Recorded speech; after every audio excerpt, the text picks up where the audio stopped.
Bonjour mes chers béliers, je vous remercie de me retrouver pour cette guidance de novembre. Je vous réserve plein de surprises et plein de jolis cadeaux pour ce mois-ci. D'abord, j'ai réalisé une vidéo au sujet de Samhain, à savoir Halloween, ses mythes, ses traditions, son hôtel et ses rituels. Cette vidéo vous est suggérée en haut à droite de votre écran.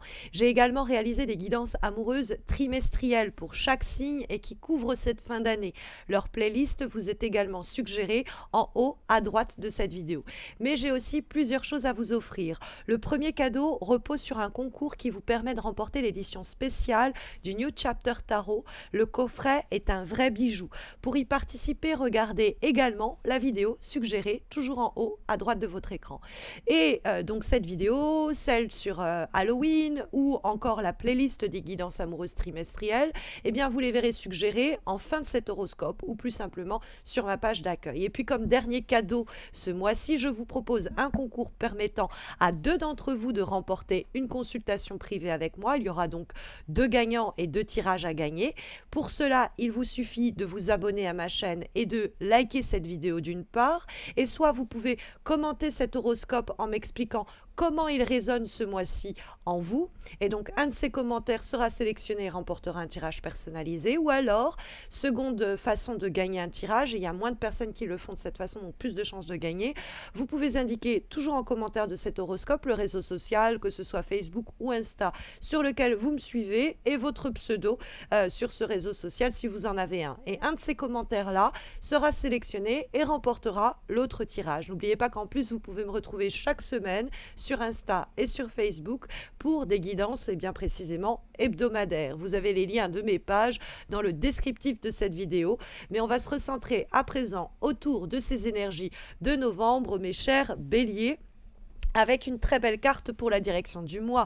Surtout pour les personnes qui vont s'avérer être célibataires, nous avons l'amoureux. Cet amoureux est sorti aussi en direction pour un autre signe, donc je vous invite à regarder votre ascendant ou votre signe lunaire. Il pourrait avoir des messages qui se recoupent et qui pourraient être intéressants.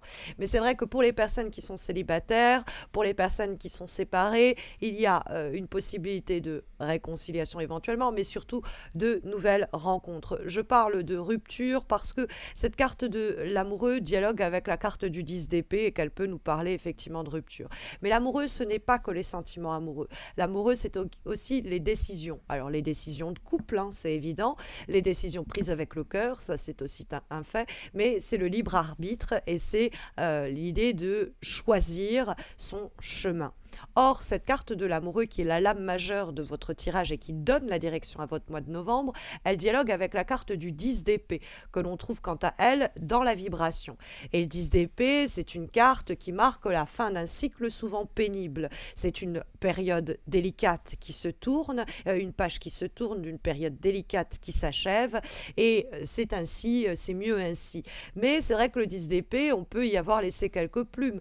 La fin de ce contrat, c'est extrêmement mal terminé, la fin de cette relation également, ou alors mentalement, ça a été très dur de mener cette situation à son terme, et il vous serait d'ailleurs profitable pour ce mois de novembre de vous accorder du répit et du repos.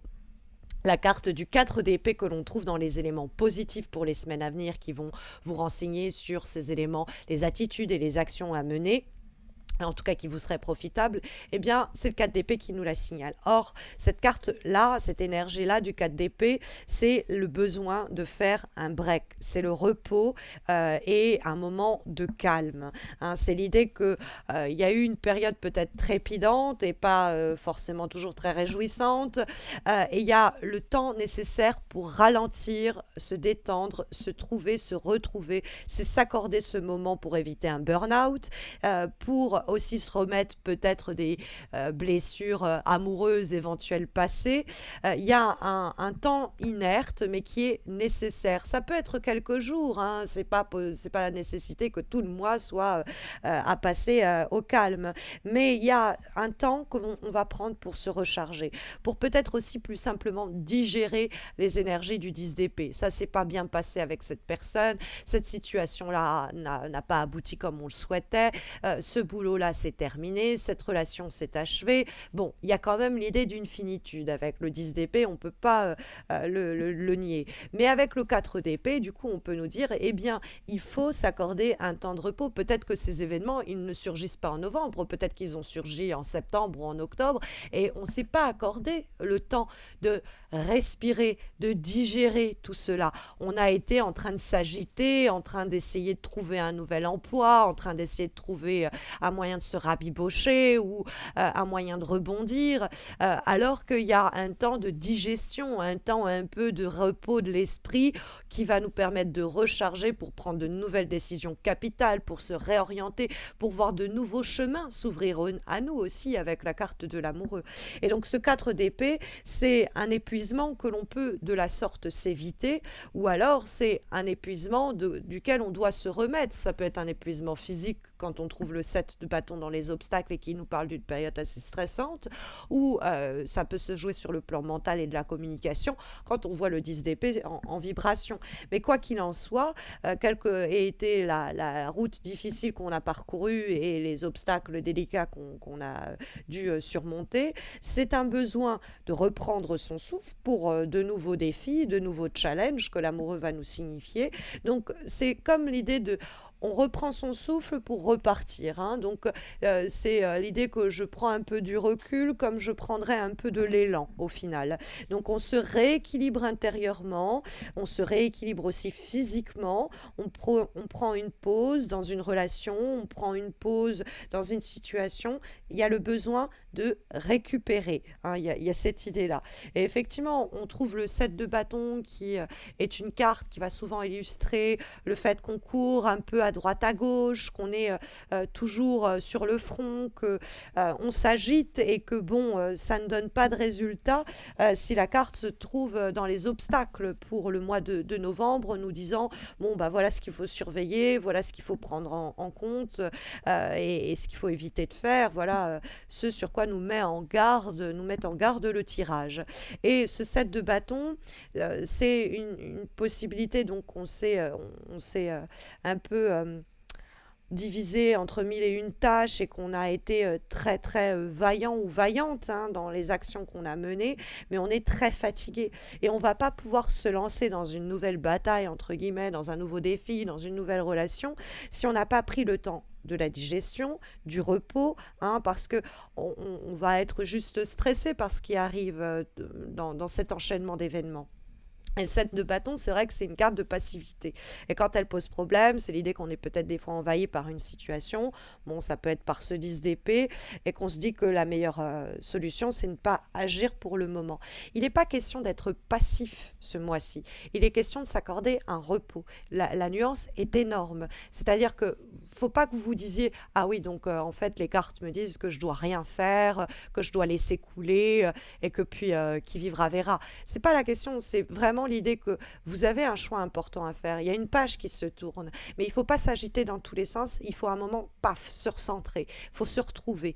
Et ce 7 de bâton, ça peut être l'idée que justement, si on est déjà en train de crouler, noyé par certaines responsabilités, par certains challenges, par la fatigue endurée, des difficultés qui sont en train de s'achever ou qu'on est en train de laisser derrière nous, eh bien, on ne peut pas redémarrer comme ça. Il faut être indulgent avec soi-même. Alors, ça ne m'étonne pas de vous, mes chers béliers, je vous sais flamboyant et sanguin, mais y a cette idée que il faut pas il faut pas se tuer à la tâche ou il faut pas se dépêcher de rebondir. Il y a le besoin, il y a un temps, hein, d'acceptation. Bon, ça c'est terminé, cette page se tourne, ce chapitre c'est fini, ça s'est mal passé, ça doit s'arrêter. Bon, c'est ce que va nous signifier le 10 d'épée, hein, on ne peut pas l'éviter. Mais le 10 d'épée, c'est l'idée que ce crépuscule, il est nécessaire. Cette situation, elle doit toucher à son terme. C'est une fin inévitable que le 10 d'épée va nous signaler.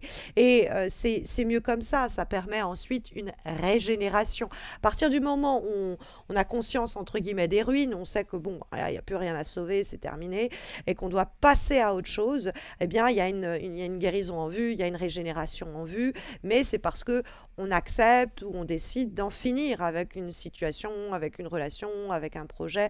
Il y a l'idée de ne pas avoir peur de la fin. Il y a l'idée de arriver à soi-même même.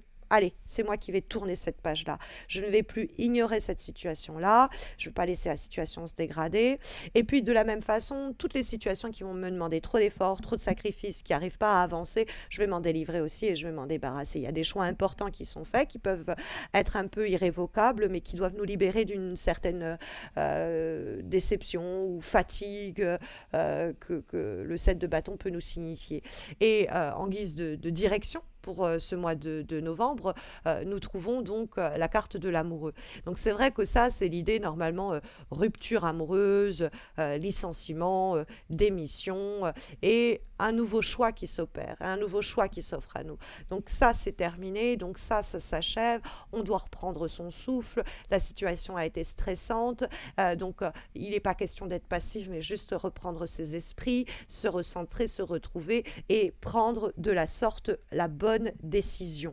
Hein, parce que le 10 d'épée, il peut apparaître à prime abord un peu négatif, mais c'est justement, ok, il y a besoin d'un changement, il y a besoin d'une renaissance. Et pour ce faire, il y a une décision qui est prise avec l'amoureux. Donc après, il peut avoir l'idée que vous avez eu des déceptions professionnelles ou amoureuses, et puis vous en êtes resté à un stade, ouais, c'est bon, je cherche même plus à rencontrer personne, je m'en donne même pas les moyens, mais il faut juste un peu que vous dégagiez de cette situation-là qui vous a déçu, et il y a quelqu'un ou une nouvelle proposition qui va émerger. Hein, l'amoureux, c'est une rencontre amoureuse, mais c'est aussi une proposition de professionnel, une opportunité de carrière, et la carte de l'amoureux nous ouvre des portes. Hein, c'est l'idée qu'on est à la croisée des chemins, que plusieurs choix peuvent se présenter en même temps et que dans ces cadres de choix multiples, on doit se laisser porter par le cœur. Le cœur, il sera complètement disponible et en capacité de bien nous guider si on l'a laissé un peu digérer et respirer, hein, d'où peut-être la consigne du 4 d'épée. Ce temps-là, ça peut être aussi un temps de break et un temps de pause qui permet de cicatriser certaines blessures et éventuellement de se rabibocher, c'est pas impossible. Mais il y a également donc dans la carte de l'amoureux des choix de vie importants, des prises de conscience des conséquences de nos choix et comment donc notre libre arbitre va intervenir sur la situation. Est-ce qu'on a érigé nous-mêmes des barrières? Est-ce que prendre des distances nous permet de savoir, voilà, on a participé peut-être au mal-être de cette situation et maintenant on va agir autrement? Mais ça ouvre des perspectives, ça ouvre le cœur aussi. Là, hein, la carte de l'amoureux, on sent votre cœur qui se réjouit. C'est un peu comme une corolle, hein, une fleur qui s'ouvre. Et il y a comme avant-dernière énergie, comme avant-dernière guidance pour ce mois de novembre, eh bien mes chers béliers, une lame issue de l'oracle de la déesse sombre, et nous avons la carte de l'étoile sombre. Et ça reste une étoile, ça reste un luminaire, entre guillemets, c'est-à-dire quelque chose qui éclaire ce mois de novembre. La carte en question est assimilée à l'idée de guidance, d'une lumière qui nous guide, quoi, quelque chose de mystérieux par lequel on peut être attiré, et on est encouragé au mois de novembre à suivre une voie peu empruntée et à répondre à une attirance inexplicable que l'on pourrait ressentir envers des personnes peut-être un peu hors du commun ou des chemins un peu non balisés mais potentiellement très puissants. Il n'y a que vous qui pouvez en déterminer le potentiel, c'est-à-dire que vous pouvez avoir un coup de cœur pour un boulot, pour un projet, pour une personne, et puis tout le monde autour de vous soulève le sourcil en vous disant « t'es sûr de toi ?» Mais vous le sentez, hein, soyez donc comment dire, raccord avec votre instinct et empruntez ce chemin-là que seul vous voyez se dessiner. Comme dernière énergie, nous avons une lame issue de l'oracle Histoire de sorcière, et nous avons une très belle carte qui résonne bien avec la carte des amoureux. Nous avons la carte Accepte l'amour, accepter l'amour. Donc c'est une carte qui, évidemment, va vous encourager à vous interroger au cours des semaines à venir si il y a une possibilité qu'on vous offre quelque chose, qu'on vous tende la main. Est-ce que vous voyez cette main tendue? Est-ce que vous avez assez confiance en vous pour l'accepter, pour vous ouvrir à ceux qui vous veulent du bien? Est-ce que vous avez des facilités à donner et à recevoir? Est-ce que si c'est difficile pour vous de tenter votre chance professionnellement, de faire confiance amoureusement, c'est parce qu'il y a un peu de distance et une digestion à faire vis-à-vis d'événements peut-être de trahison même passés. Et donc il y a quelqu'un qui va peut-être vous réconcilier avec cela et vous allez être indéniablement attiré par ce projet, cette idée ou cette personne. Et donc va falloir garder en tête que vous pouvez recevoir un cadeau surprenant de la vie sur le mois de novembre et puis peut-être une rencontre tout aussi surprenante si vous lui ouvrez les bras, hein, puisqu'il est question d'amour. Ça peut être pour ce que l'on fait, mais ça peut être effectivement pour quelqu'un également. C'est tout le mal que je vous souhaite, mais c'est vrai que si vos interrogations sont plus sentimentales, mes chers béliers, n'hésitez pas à regarder les guidances amoureuses trimestrielles qui couvrent la fin de l'année et qui vous donneront plus de réponses à ce sujet. La playlist va apparaître dans les dernières secondes, là, les 30 dernières secondes de cette vidéo, mais vous la trouvez également sur ma page d'accueil, tout comme ma vidéo au sujet d'Halloween ou la vidéo au sujet du concours New Chapter. N'oubliez pas également que vous pouvez remporter une guidance personnalisée pour répondre à votre question du moment. Il vous suffit de suivre les consignes que je vous ai données en début de vidéo ou qui sont décrites dans le descriptif de cette vidéo. Et puis n'hésitez pas à me retrouver sur Instagram et sur Facebook si vous souhaitez suivre mes guidances chaque semaine, c'est-à-dire mes guidances hebdomadaires. Je vous souhaite à tous et à toutes, mes chers béliers, de très belles semaines à venir. Prenez bien soin de vous d'ici les horoscopes de décembre pour lesquels j'espère vous retrouver. À bientôt, j'espère.